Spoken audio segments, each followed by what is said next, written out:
সামনেই লোকসভা নির্বাচন, জোর কদমে প্রচার চালাচ্ছে বিভিন্ন রাজনৈতিক দলের প্রার্থীরা। চলছে মনোনয়ন প্রক্রিয়া। বৃহস্পতিবার বাম কংগ্রেস জোটের সমর্থনে 11 নম্বর মুর্শিদাবাদ লোকসভার সিপিআইএম প্রার্থী মোহাম্মদ সেলিম ও 12 নম্বর জঙ্গিপুর লোকসভার কংগ্রেস প্রার্থী গোলাম মর্তুজা হোসেন মনোনয়নপত্র জমা দিলেন। এদিন কর্মী সমর্থকদের নিয়ে মিছিল করে মনোনয়নপত্র জমা দিতে আসেন তারা।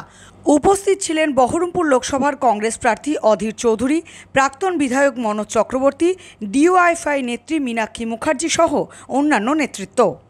আর শক্তিপুরে কেউ বিজেপি আর তৃণমূল ধর্মের নাম করে শক্তি প্রদর্শন করছে। মানুষ এখানে ঐক্যবদ্ধ, কোন রকমের চক্রান্ত চলবে না।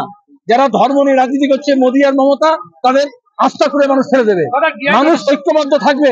জোর করে দাঙ্গাবাজ দিয়ে দাঙ্গা করানো মমতা মোদী রাজনীতিকে মানুষ পরাস্ত করবে।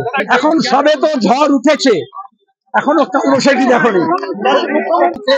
বহরমপুর কেন্দ্রে অধীর চৌধুরী, মুর্শিদাবাদে মোহাম্মদ সেলিম আর জঙ্গিপুরে গোলাম মর্তুজা, এছাড়া অন্য কোনো নাম নেই।